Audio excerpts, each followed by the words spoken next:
Ek sal vir u sê waar ons gaan lees, uit Handelinge 13 en 14, enkele gedeeltes, maar voordat ons dit doen, kom ons bid eers saam. Hemelse Vader, dankie dat ons nou ook kon sing hoe ons almal geroep is om u te dien hier in u gemeente, in die kerk, in die familie van Jesus. Ouers en kinders, mans en vrouens, boere en tuiste skeppers,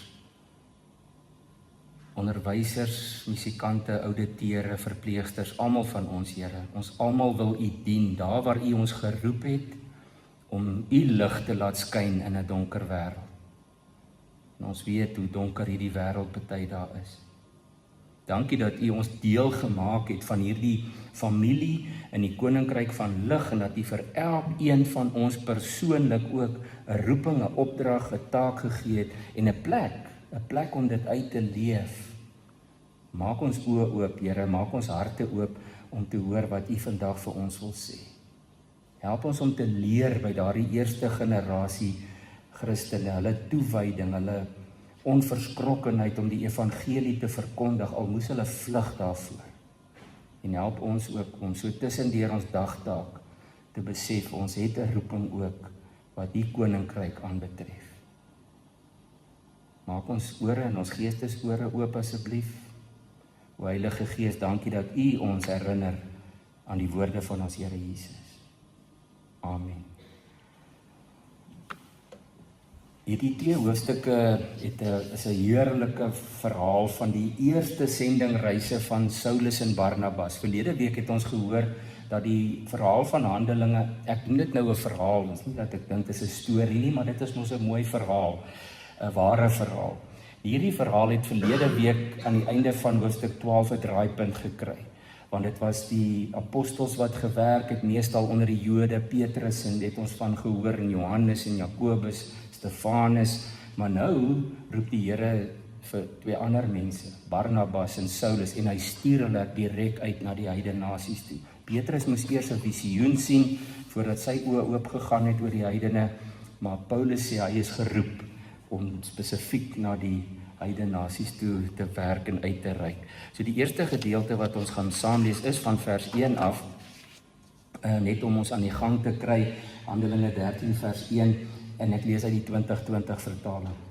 In die plaaslike gemeente in Antiochië was daar profete en leermeesters, onder andere Barnabas en Simeon, bekend as Niger, Lucius van Cyrene, Manaen, 'n jeugvriend van Herodes die tetrarg, en Saulus.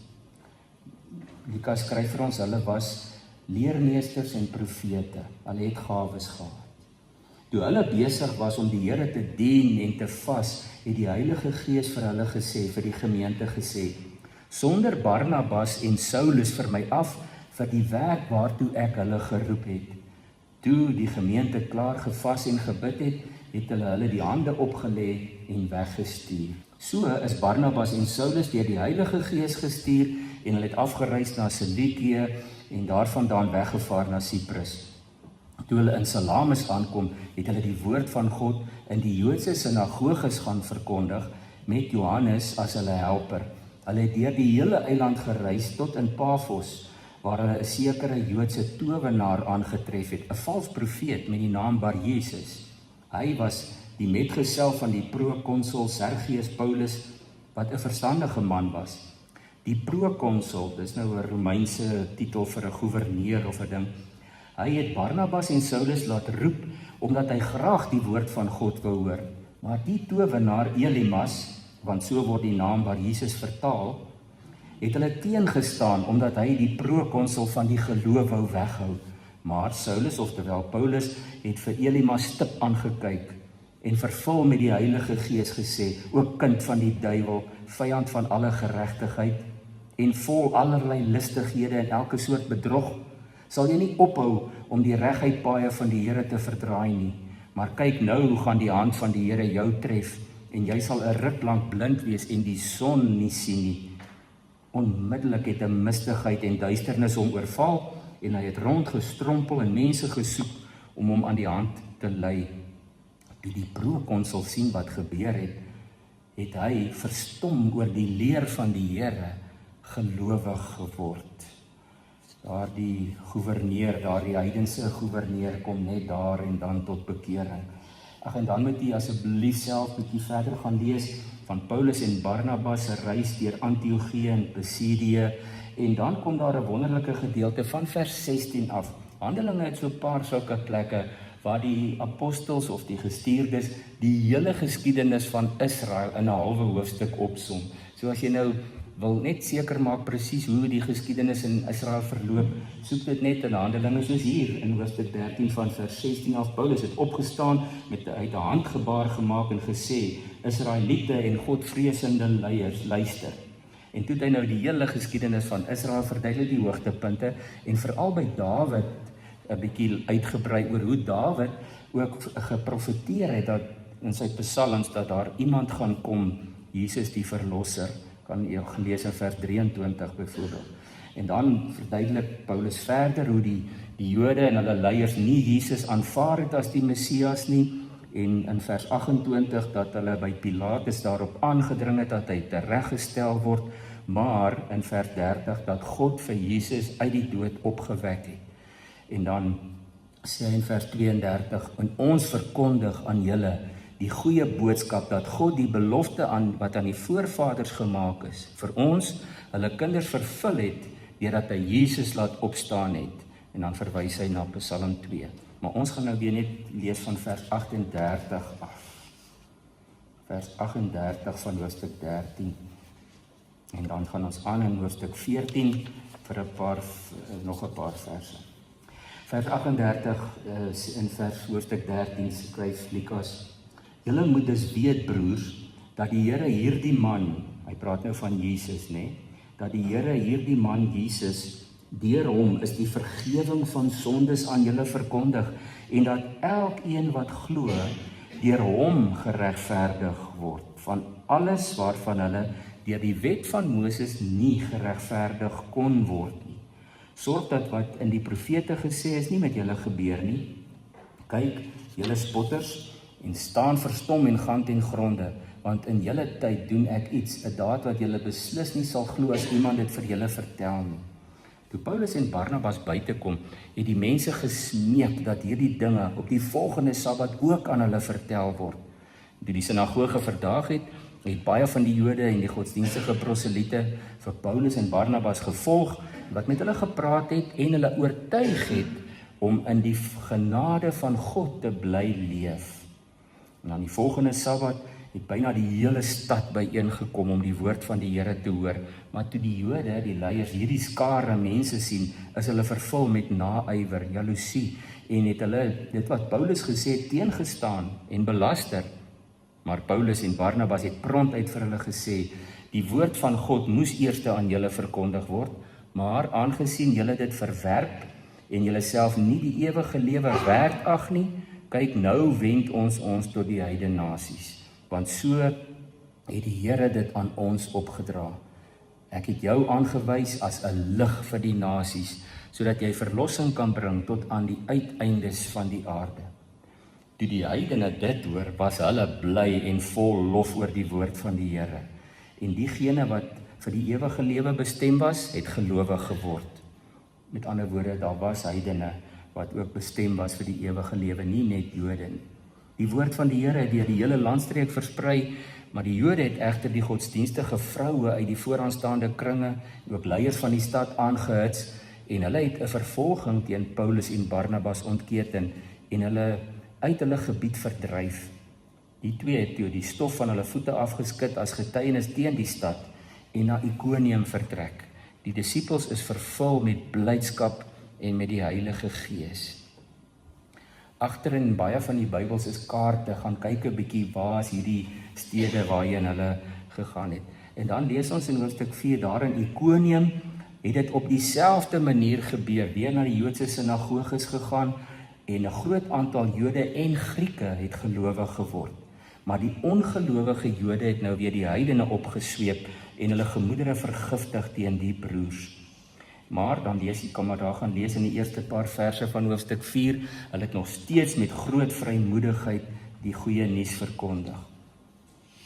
Toe kom daar weer 'n groot aanslag en dan lees ons in vers 6, hulle het na die stede van Lystra en Derbe gegaan en nog omliggende stede gevlug om daar die evangelie te verkondig. En dan vers 8 sê, in Lystra het daar 'n man gesit wat nie sy voete kon gebruik nie. Hy was van sy geboorte af verlam en kon nooit loop nie. Hy het na Paulus se woorde geluister. Paulus het stip na hom gekyk en toe hy sien dat hy die geloof het om genees te word, het hy met 'n harde stem uitgeroep. Paulus vir hom geroep, staan op, regop op jou voete. Net opgespring en begin rondstap. Toe die skare sien wat Paulus gedoen het, roep hulle in hulle eie taal Likaonies uit, die gode het soos mense geword en na ons afgedaal. En toe het hulle natuurlik nou die pad byster geraak. Hulle het vir Barnabas Zeus genoem en Paulus, omdat hy die woordvoerder was, het hom Hermes genoem en die priester van Zeus, wie se tempel net buite die stad was, het vir hulle blomme kranse na die stadpoorte en toe wil hulle nou vir Paulus en Barnabas aanbid. Hulle dink dis hulle Griekse gode, 'n Romeinse gode wat afgekom het. En daarom in vers 15 het Paulus en Barnabas hulle klere geskeur, vers 14, en tussen die skare ingespring en geskree, mense, waarom doen julle dit? Ons is ook in alle opsigte net soos julle. Ons verkondig aan julle die evangelie, dat julle van hierdie nuttelose dinge moet wegdraai na die lewende God, wat die hemel en die aarde en die see en alles daarin gemaak het. En dan verduidelik hy nou vir hulle, hoe God die skepper is en nie hierdie sogenaamde Zeus goetertjies wat hulle so voor aandag gegee het nie. Maar selfs al het hulle dit gesê, vers 18 het hulle beswaarlik die skare daarvan weerhou om offers aan hulle te bring, maar daar het Jode in Antiochië en Ikonium aangekom, van daar af aangekom en die skare oorhaal. Hulle het Paulus gestenig en hom uit die stad gesleep, omdat hulle gedink het hy is dood. Maar toe die disippels rondom hom gaan staan, het hy opgestaan en die stad binne gegaan en die volgende dag het hy saam met Barnabas na Derbe vertrek. En dan net die laaste paar verse van hoofstuk 14, nadat hulle die evangelie daar in daardie stad verkondig het en 'n redelike aantal disippels gewerf het, is hulle na Lystra, Ikonium en terug na Antiochië toe. Hulle het die disippels geestelik versterk, vers 22, en hulle aangemoedig om in die geloof te volhard en gesê, ons moet deur baie ontberings heen in die koninkryk van God ingaan. Hulle het in elke gemeente vir hulle ouderlinge aangestel en nadat hulle gebid en gevas het, hulle opgedra aan die Here in wie hulle nou geglo het. Nadat hulle deur Pisidië gereis het, het hulle na Pamfilië gegaan, dis nou al die stede, julle kan maar gaan kyk op die kaart waar dit is, en daarna het hulle na Atalië afgereis en daarvan dan gevaar na Antiochië, waar hulle vroeër aan die genade van God opgedra is. Daar het dit begin, in Antiochië. Hulle het so 'n sirkelroete sending toer gehad. En dan vers 27 en 28 is die laaste twee verse. Met hulle aankoms het hulle die gemeente saamgeroep en vertel van alles wat God met hulle gedoen het. En dat hy, God, vir die heidene 'n deur tot die geloof oopgemaak het. En hulle het 'n lang tyd saam met die disippels daar deurgebring. Ek weet, dit is 'n lang gedeelte, so asseblief, as jy tyd kry vanmiddag of vanaand, gaan lees net bietjie hoofstuk 13 en 14 vir jou soos 'n hoofstuk uit 'n speurverhaal of uit 'n avontuur en lees net wat het alles gebeur, dat mens net die verhaal weer so kan saamvat. Net vers 27, dis die voorlaaste vers wat ons gelees het. Net gou weer saam met u lees. Handelinge 14 vers 27 is nou aan die einde toe hulle teruggekom het weer by Antiochië, staan daar met hulle aankoms het hulle die gemeente saamgeroep en vertel van alles wat God met hulle gedoen het en dat hy vir die heidene 'n deur tot die geloof oopgemaak het. God het 'n deur oopgemaak vir die heidene om ook te glo. En dis 'n baie belangrike sin in die hele boek Handelinge, want voorheen het ons nou gehoor, Petrus moes eers 3 keer dieselfde visioen sien voordat hy verstaan het dat God ook vir die heidene die evangelie gebring het, ten spyte van Jesus se groot opdrag, nê? Wat hulle by gestaan het, toe hy vir hulle die opdrag gegee het en gesê het, gaan nou na al die nasies toe, nie net na die Jode toe nie. Nou vandag sien ons ook in hierdie gedeelte hoe dat God gemeentelede, nie meer die apostels nie, want Barnabas en Paulus was nie apostels nie, hulle het ander gawes gehad. Daar staan hulle kon profeteer en hulle kon getuig en hulle was leraars in 'n opsig, maar deur hulle stuur die Here hierdie evangelie deur sy gees na die wêreld toe. En ons het nou gelees van dit was nie maklik nie. Daar was oral weerstand van die Jode en van heidene. Maar hierdie sending is God se eie werk. Hy stuur die woord, die goeie nuus spreek vry. Die evangelie beweeg vorentoe ten spyte van teenstand. En dan lees ons hier aan die einde, dis God self wat die deur oopgemaak het. Nou, ons het in ons eie lewens en in elke gemeente kom daar tye wanneer 'n mens voel daar gebeur nou nie veel nie. En ek is so 'n bietjie bekommerd want daar het 'n groot ontwaking gekom paar dekades gelede al dat gemeentes en hulle leiers en die gemeentelede saam besef het, God het ons nie hier op hierdie plek gesit vir onsself nie. Ons is ook gestuurdes. Ons het 'n missie, ons het 'n opdrag. Ons moet ook omsien na ons eie Jerusalem, Judea, Samaria en die uithoeke van die aarde. Ons kan nie net hier by mekaar kom soos 'n lekker klap en mekaar vertel van al die wonderlike goed wat met ons gebeur en mekaar bemoedig en dan broei ons mekaar lekker warm en dan gaan ons weer huis toe nie. Dit is ook belangrik. Dis vir my een van die lekker dele van gemeente wees. Die Engelse skrywer sê, ons moet die gemeentes koester. Julle moet hier wees vir die gemeenskap van gelowiges, want as jy so rondom jou kyk, dan sê hy, daar's baie goed waaroor ons verskil. Miskien verskil ons oor ons ideologie, ons politiek, ons lewensuitkyk, die manier waarop ons grootgemaak is, maar hy sê, die feit dat ons almal wedergeborenes is, maak hierdie, soos dit in Engels gesê word, jou community of like-minded people. Hier kry jy mense wat een groot gemeenskaplike faktor het, en dit is, ons is wedergeborenes, ons is lede van die liggaam van Christus, en ons het 'n missie, ons het 'n opdrag, om hierdie wonderlike goeie nuus nie net vir tussen mekaar uit te ruil nie, maar uit te gee na buite toe. En hier in Handelinge 13 sien ons hoe dit begin daar in Antiochië. Nie met 'n groot veldtog met baniere en voertuie en borge van oorsee af nie, nie met 'n strategiese vergadering nie, maar net met 'n gemeente wat op hulle knieë is.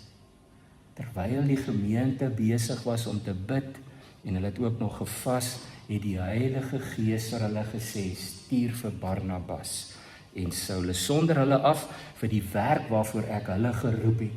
Nou daarin lees ons ook, nie almal is geroep nie, die Here het nie gesê, hoorie, al 370 van julle gaan nou nie. Hy het gesê, ek het 2 mense afgesonder en hulle geroep, maar stuur hulle nou. En om iemand te stuur beteken om vir hulle te sorg en vir hulle te ondersteun, nie net te bid nie, sodat hulle hierdie roeping kan uitvoer. Dit is waar hierdie sending begin, by God se opdrag, nie by ons planne nie, maar in baie moderne gemeentes is daar ook nie eers meer planne nie. Dit voel vir my, daar's nie planne oor hoe leef ons hierdie goeie nuus uit na buitentoe op 'n gereelde daaglikse basis nie. En dis nie 'n aanklag nie, dis net 'n geleentheid vir ons om te leer en te sien wat het gebeur in daardie eerste generasie gelowiges. Nou vandag gaan ons 'n bietjie saamreis met Paulus en Barnabas. Ons het nou gelees daarvan hulle eerste sendingreis en ons gaan 3 dinge sien. Dis die Gees wat stuur, dis die woord wat hulle met vrymoedigheid verkondig en dis die evangelie wat hulle in staat stel om ten spyte van daardie verdrukking. Paulus is gestenig op 'n stadium dat hulle gedink het hy's dood, om ten spyte daarvan aan te gaan met hierdie opdrag, hierdie missie wat die Here ons voorgeroep het. In die eerste plek net kortliks, gestuur deur die Gees. Dis ook nie in die eerste plek die gemeente wat hulle gestuur het nie, terwyl hulle gebid het, het die Heilige Gees op 'n manier vir hulle dit bekend gemaak, stuur nou hierdie 2. En nie die mees ervare mense, nie die apostel Petrus nie, maar nie iemand wat uit Jerusalem ingevoer is van die eerste gemeente afkom, doen julle dit nou vir ons nie, maar net mense wat daar in die gemeente hulle plek volgestaan het. Die Gees roep hulle nie weg vanuit hulle huidige betrokkenheid nie. Hulle het opdragte gehad, ons het gelees, hulle het gawes gehad. Die Here sê nie, nee, los dit nou nie, hy sê nee, vat dit nou verder. So dalk moet ek en jy vandag ook 'n bietjie dink en vir die Here vra, dit wat hy ons gegee het om te kan doen, wat ons wil doen, hoe kan ons dit verder vat? Verder as wat ons altyd net miskien in vasgekyk het. Daar was toe gebed soos ons gehoor het, daar vas handoplegging en dan vertrek hulle. Maar Lukas skryf in hoofstuk 13 vers 4 doelbewus, dit is nie Paulus se sendingreis nie. Dit is nie Paulus en Barnabas se sending nie. Hulle staan daar, hulle is uitgestuur deur die Gees. En dit het natuurlik vir hulle die vrymoedigheid en die krag en die volharding gegee. Dis nie iets wat hulle self uitgedink het. Dis nie 'n plan wat die gemeente gemaak het nie. Dit was die Gees se opdrag en sy stuur gewees. En dan natuurlik amper onmiddellik, soos dit baie keer gaan, wanneer 'n mens jou geloof voluit wil uitleef, so 'n bietjie na buite toe die lig wil uitstraal, wat is die eerste ding wat ons kry? Teenkanting. Daar is ou Elimas, die towenaar, en hy is so jaloers op sy verhouding met Sergius, die goewerneur, dat hy net wil keer, hy moet net nie hoor van hierdie Jesus en hierdie wonderlike nuus nie. Nou ja, ons sal in hierdie hoofstukke hierdie refrein hoor, nê, weerstand. Maar dis nie 'n versperring nie, dis eerder 'n manier om daardeur te kom en ons kan daaruit ook leer. Die evangelie beweeg nooit ongehinderd deur die eerste hindernis nie, nê, maar dit beweeg daardeur. En arme Elimas, Paulus sê vir hom, nou dis nou hoe dit met jou gaan wees. Jy wil mos die evangelie teenstaan, jy sal gestraf word daarvoor. En hoekom die goewerneur tot geloof gekom? Nie omdat hy gesien het wat met Elimas gebeur het en nou bang was nie, nie omdat hy die gesag in Paulus se stem gehoor het nie, nie omdat daar een of ander slim argument was wat hom oortuig het nie, maar die woord van God het die krag gedra. Die goewerneur was voorberei, die grond was voorberei, die saad was gesaai en hier laat God dit nou groei. Nou hier hoor ons nou vandag ons eerste les. As ek en jy dalk nou vandag hier sit en dink, okay, goed, maar ons wag vir 'n volmaakte plan, nê. God moet baie duidelik vir ons sê, en hy moet vir ons die toekoms en die stappe baie duidelik uitlê voordat ons sal gaan. Dan maak ons 'n fout. Ons moet net gehoorsaam wees. Ons moet die Here dien met ons hele hart, met ons hom lief hê, met ons siel, met ons krag, met al ons verstand, dan sal ons die Gees se stem hoor. Nie sit en wag vir 'n plan of 'n perfekte oplossing wat die Here vir jou gaan uitspel nie. Die gemeente was glad nie gereed vir 'n sendingreis of 'n sendeling nie, hulle het net gebid. Nou Paulus kom toe in die volgende gedeelte aan in sinagoges van Antiochië en Pisidië. Hy vertel vir hulle die geskiedenis en hy wys op die punt vir die Jode hoekom hulle nou in 'n baie slegte posisie is. Hulle het Christus verwerp. En daarom sê hy vir hulle, julle moet nou glad nie verbaas wees dat hierdie goeie nuus nou so half by julle gaan verby beweeg en ons gaan nou die heidene nasies in. En wat doen, lees ons daarvan vers 38 af in hoofstuk 13, dat dit vir Paulus en Barnabas groot vrymoedigheid gee om daar in die sinagoge te verkondig wat die goeie nuus van Jesus is. Hy gee nie vir hulle 'n moralistiese preek nie. Hy sê nie vir hulle, julle moet nou dit en julle mag nie dit nie. Dis daaraan is hulle gewoon. Dit het hulle elke Sabbatdag gehoor. Hy verkondig die genade. Hy sê vir hulle hoe hulle gered kan word. In vers 38-39 het ons gelees, deur Jesus word vergifnis van sondes verkondig en elkeen wat glo word vrygespreek van alles waarvan die wet van Moses jou nie kon vryspreek. Dis genade wat hier verkondig word aan 'n Jood in 'n sinagoge wat elke week daar moet gaan hoor hoe swak en hoe verlore hy is en dat hy eintlik net moet fyn trap, anders gaan hy dit glad nie maak eendag nie, word daar nou genade verkondig. Genade deur geloof in Jesus Christus. Hierdie vryspraak. Dis nie gedeeltelike, dis volledige vryspraak. Paulus beklemtoon dit daar in vers 38. Nou hierdie twee manne verkondig met groot vrymoedigheid hierdie goeie nuus en die reaksie wat ons sien is maar normaal van waar die evangelie uitgedra word, né? Teenkanting, natuurlik dan ook 'n klomp wat sê kom asseblief terug, ons wil meer hoor, dit is genadiglik ook deel daarvan, maar en dan kom die teenkanting.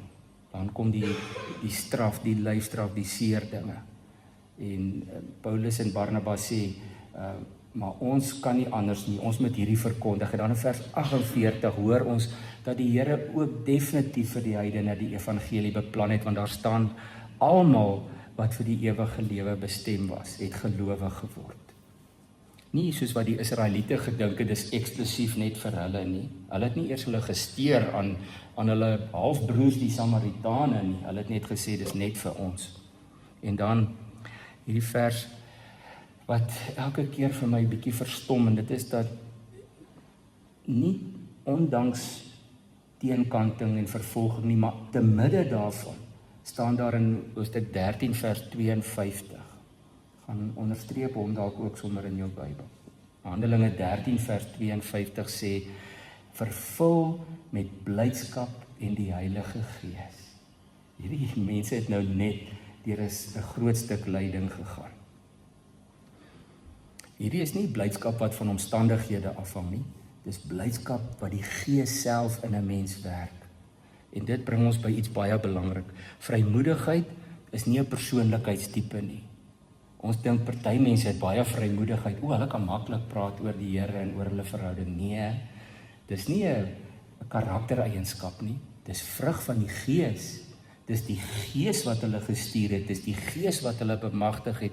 Dis die Heilige Gees wat vir hulle die woorde gegee het en die vasbyt in die midde van daardie verdrukking. Dit was nie dat hulle sulke oulike karakters was nie. Daardie vrymoedigheid, net soos die blydskap wat die Heilige Gees gee, is sy vrug. Dit groei in elkeen wat glo. Ons leer dit nie aan nie. Dit word 'n spontane uitvloeisel vanuit ons verhouding met God. Gee hy sy vrug vir ons. En daarom kon hierdie twee manne en baie ander gelowiges in hierdie verdrukking volhard. Ek bid tog vir ons almal ook, broers en susters, ons het nie hierdie tipe uitreik dalk nie, ons het nie hierdie vervolging nie, niemand het ons nog met klippe probeer doodgooi nie. Maar as ons 'n bietjie teenkanting kry, of as ons ongewild voel wanneer ons oor Jesus praat, of mense draai om en stap weg, of stuur die gesprek in 'n ander rigting, dit is die teenkanting wat ons wel sal kry. Wat doen ons dan? Ons lees hier in hoofstuk 14, daar in Ikonium is die patroon herhaal. Daar's 'n groot menigte wat glo, maar die stad raak weer eens verdeeld. En hierdie keer oor 'n heidense invloed. Daardie arme Romeine wat sommer dadelik hierdie valse afleiding maak. Dis nou Zeus, ons gode het aarde toe gekom en kom ons bid hier Zeus en Hermes nou tussen ons. En tot die priester van die gode blommekranse en offers begin voorberei. En dan lees ons interessant die reaksie van Paulus en Barnabas. Dis baie skerp. Hulle spring tussen die skare in en sê, wat doen julle? Hulle wil geen van hierdie eer vir hulle self nie, maar dit is in elk geval vals. Dan sê hy in vers 15, ons is net mense soos julle. Ons verkondig dat julle van hierdie nietige dinge julle moet bekeer na die lewende God. Met hoeveel mense kry ons nie ook te doen wat met nietige dinge en valsgode en afgode besig is. Dis dalk nou nie Zeus en Hermes en sy chommies nie, maar daar's baie ander afgode in die moderne lewe. Mense sal dit nooit sê of so uitleef of so kerk stig nie, maar hulle aanbid baie ander goed. Welvaart, gesondheid, reputasie en nalatenskap. Daar's soveel goed wat mense deesdae aanbid in plaas van om te fokus op God en sy roeping, sy redding. Hierdie is 'n waarskuwing vir elke geslag, dat mense die krag van God raak sien en nie die eer op verkeerde plekke sien of soek nie. En dan skielik draai daai skare om. Dieselfde skare wat nou net hierdie twee wil aanbid, steenig vir Paulus. Hulle het net so gedraai. Mens kan nie op mense staat maak nie, en daarom het Paulus en Barnabas ook nie gegaan om mense vir hulle te werf nie. Hulle het net eenvoudig hulle roeping gaan uitleef. En daai selfde skare draai net so om en gooi vir hulle met klippe. So erg dat hulle vir Paulus uitdra uit die stad en aanneem hy's dood.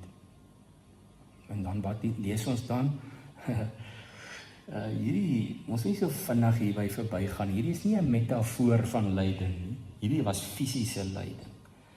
Hierdie man was gestenig dat hy daar vir dood agtergelaat was. En dan vat hulle vir hom uit. En wat doen hulle die volgende dag? Vertrek hy. Hy gaan nie nou opgee nie. Hy gaan nie soos Jona maak en nou van die boot afspring, omdraai en terugdraai. Soos ons in die evangelie gelees op 'n stadium, toe die Here Jesus praat oor sy lyding, sy dood en sy sterwe, toe staan daar, dit was vir party van die disippels te veel. Nou nie die 12 nie, daar was baie ander disippels, en dan staan daar, hulle het omgedraai en hom nie meer verder gevolg nie. Paulus kon net daar besluit het, hierdie is te veel. Kyk, ek is baie lief vir die Here, sou hy kon sê, maar om my dan met klippe dood te gooi, I didn't sign up for this. Paulus kon dit gesê het, maar hy het nie. Hy staan op en hy gaan verder. En dan later sal ons lees hoe dat Paulus self in sy briewe skryf, byvoorbeeld in 2 Korintiërs 1, dat beproewing deel van ons roeping is. Die ander 2 apostels wat daaroor pertinent skryf, Jakobus en Petrus, sê ons moet bly wees wanneer daar allerlei beproewings oor ons pad kom. Ons moet nou gaan soek daarvoor en sê, ek is nou geroep om 'n martelaar te wees nie, dis nie nodig nie. Maar wanneer die beproewing kom, sê die apostels in hulle briewe vir ons, dan moet ons eintlik bly wees daaroor. Nou, op die terugreis, deur presies dieselfde stede waar hulle verwerp en gestenig is, hulle het omgedraai en teruggegaan. En wat lees ons, wat doen hulle dan? Daar staan Paulus en Barnabas het oral waar hulle dan gekom het, die disippels versterk in hulle geloof. Hulle het ouderlinge gekies om die werk voort te sit as hulle nie meer daar is nie. Ons moet deur baie verdrukking in die koninkryk van God ingaan, sê hy in hoofstuk 14 vers 22. Hy het nie vir hulle beloof dat die verdrukking sal verbygaan. Hy sê ons moet deur baie verdrukking gaan. Maar dis nie die verdrukking wat die laaste sê het nie. As die Gees, en wanneer die Gees ons stuur, dan is die Gees getrou om ons daardeur ook te vat. Ons moet mooi lees in hierdie gedeelte. Daar staan in vers 27 wat ons gelees het, terug in Antiochië vertel hulle die gemeente alles wat God met hulle gedoen het en hoe God die deur van geloof vir die heidene oopgemaak het. Hoe God die deur oopgemaak het. Ons moet mooi hoor, wie is die doener? Wie is die onderwerp in daardie sin? God het die deur oopgemaak, nie Paulus en Barnabas nie. Nie die nuwe disippels, nie die gelowiges nie, nie die klomp wat gebid het in Antiochië nie, hulle het almal 'n rol gespeel, maar die een wat dit gedoen het is God. Hy het die deur oopgemaak. Vroeger, ek sluit nou af, het ons gelees in Handelinge 6, vers 7, dieselfde, die woord van God het toegeneem en die getal disippels het vermenigvuldig. En verlede week in Handelinge 12 vers 24, na Herodes se val, die woord van God het gegroei en vermenigvuldig.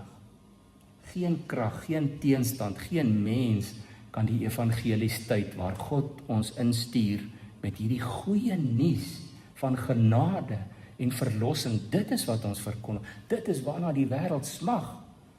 Om te hoor hulle kan genade, verlossing en vryspraak kry deur in Jesus te glo, nie deur 'n klomp wette na te kom nie.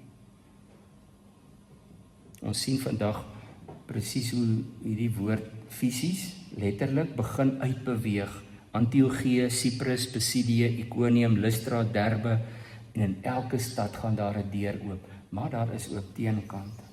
Die vraag wat dit vir ons vandag mee laat, is nie watter groot plan het God vir my nie, maar eerder is ek bidend bereid om gehoorsaam te wees. Bid ek daaroor. Vra ek vir die Here elke dag, wat is sy plan vir my lewe, vir hierdie dag, en is ons in gebed besig om te luister na die stem van die Heilige Gees, of is ons so besig met ons eie agenda en program, dat ons nie eers die Gees hoor roep nie. Dit mag nie van die gemeente waar wees nie, maar dit mag ook nie van elkeen van ons waar wees nie. God maak die deur oop. Ons hoef dit nie oop te skop of oop te breek nie. Hy maak dit oop. Ons moet net met die vrymoedigheid van die Heilige Gees deur daardie deur stap. Mag God jou hart aanraak vandag en môre. En mag jy gehoorsaam luister. Baie luister. Ons moet baie meer luister wanneer ons bid. Wat sê die Gees vir jou? Amen. Kom ons bid saam.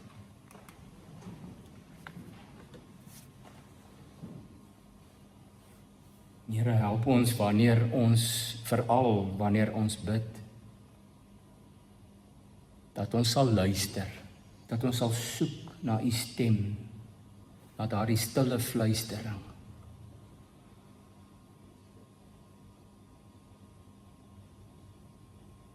Verander ons styl van bid in luister, eerder as om te vra en versoeke af te rammel. Maak ons stil genoeg, maak ons geestesore oop, maak ons oë oop vir die geleenthede wat u voor ons lê. Om te sien waar u die deure oopmaak. En gee ons dan die vrymoedigheid om daar deur te gaan met die goeie nuus van verlossing deur ons Here Jesus Christus. Maak ons harte stil, Here. Maak ons ore oop. Amen.